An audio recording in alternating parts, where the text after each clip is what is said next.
Hello friends, welcome to Indian recipes Tamil. நம்ம இன்றைக்கி அருமையான ஹெல்த்தியான டேஸ்டியான ஒரு அல்வா ரெசிபி தான் பார்க்க போகிறோம். இது செய்கிறதும் ரொம்ப சுலபம். இது ரொம்ப வித்தியாசமான அல்வா ரெசிபியும் கூட. வாங்க ஃப்ரெண்ட்ஸ், வீடியோக்குள்ளே போய் இது எப்படி செய்கிறதுன்னு பார்க்கலாம்.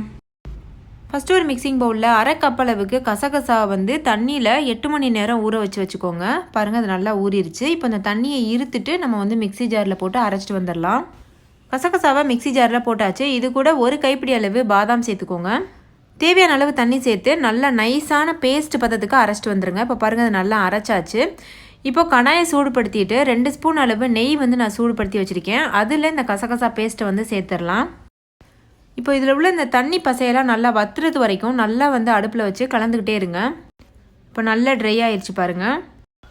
இப்போ இது கூட 1 கப் அளவு பால் சேர்த்துக்கோங்க. பால் சேர்த்துட்டு நல்லா கலந்து விட்டுக்கோங்க. கலந்துட்டு ஒரு 5 நிமிஷத்துக்கு இதை கைவிடாமல் கலந்துட்டே இருங்க.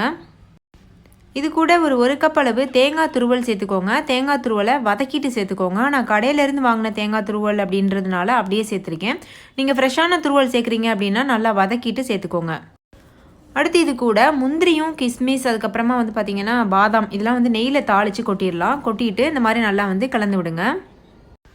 வாசனைக்காக 2 ஏலக்காய் சேர்த்துடலாம். இது கூட ஒரு அரை கப் சர்க்கரை சேர்த்துக்கோங்க. சர்க்கரை சேர்த்துட்டு நல்லா சர்க்கரை கரையிறது வரைக்கும் மிக்ஸ் பண்ணிக்கோங்க. சர்க்கரை கரைஞ்சதுக்கப்புறமா 1 கப் அளவுக்கு வெல்லம் சின்ன சின்னதாக உடச்சி வச்சுட்டு அதை சேர்த்துக்கோங்க. சேர்த்துட்டு இதையும் நல்லா கலந்துக்கோங்க. சர்க்கரை நல்லா கரையிறது வரைக்கும் கலந்துக்கோங்க.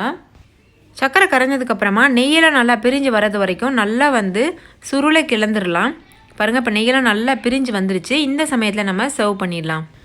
நீங்களும் கண்டிப்பாக இந்த அல்வா ட்ரை பண்ணி பாருங்கள். பார்க்குறதுக்கே எவ்வளோ சூப்பராக இருக்குது பாருங்கள். டேஸ்ட் பார்த்திங்கன்னா நீங்கள் கசகசால செய்த மாதிரியே இருக்காது, அவ்வளோத்துக்கு அருமையாக இருக்கும்.